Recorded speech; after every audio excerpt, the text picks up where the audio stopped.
Hello everyone, in this video we'll see how to distribute private and public keys. This private and public key distribution is quite easy because private key and public key are designed to be that way, right? So the thing is, secret key, no one should see the secret key, but we have a public key which anyone can see. So now what we do is, we want to send our public keys to everyone, because anyone who wants to send a message to us, he should be able to send a message. So by encryption, not just our friends, but everyone. Public key can be visible to everyone. So what we do is, it's very simple. We use a server, a public server, where we upload all our keys. It's very simple, right? So that server is called a key server, and there are many examples of this over the internet. One of the key servers I showed you in the previous video is pgp.mit.edu. This is the key server of MIT. Ubuntu has its own key server. It is called keyserver.ubuntu.com. Here you can find anyone private and public keys. No, not private keys, public keys. Let's say we want to find Mark Shuttleworth. So we can find Mark Shuttleworth's keys here itself. Public keys. If we want to send a message, we can encrypt the message using this public key and we can send it to him. All right. So this is the use of public key servers. They use a protocol called HKPS. So if we Google what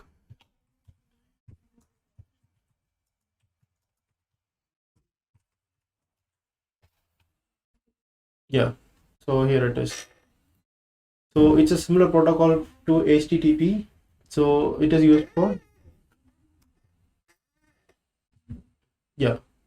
HTTP key server protocol, HKP. So this protocol is used to host public key servers. All right. So that's it for key servers. Now we have a very small problem. What is it? It's just that we cannot believe that this is the key of Mark Shuttleworth.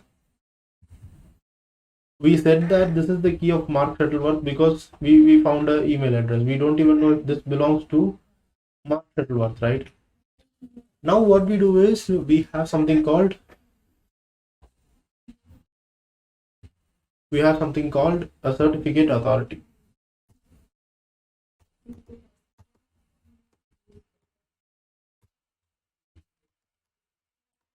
What does certificate authority do? Certificate authority verifies our credentials and it says, okay, this public key belongs to this person. This is like a very powerful entity, like a government organization or something. They will verify without some reliable proof ID, like a photo ID or something, and then they will say, okay, this public key belongs to this person. So that is the use of certificate authority, so that we don't get scammed by any public key. Let's assume we wanted to send a message to Mark Shuttleworth, and we said, okay, this is the public key. We cannot just use a public key from here, right? So we don't know which is the Mark Shuttleworth we want. So that will be determined by the certificate authority. All right. So we'll recap it once. We had methods to send symmetric keys by using KDC, Key Distribution Center. We did not trust Key Distribution Center, so what we did was, we came up with our own method. That is not our own method. We peer-to-peer key transfer, that is Diffie-Hellman key exchange. So the objective was, we need a symmetric key, but we don't want to send the symmetric key directly. So what we did was, we chose two numbers in the like in the open. We chose X and Y, and we chose two numbers. A chose small a and B chose small b. These numbers are private and they are kept private.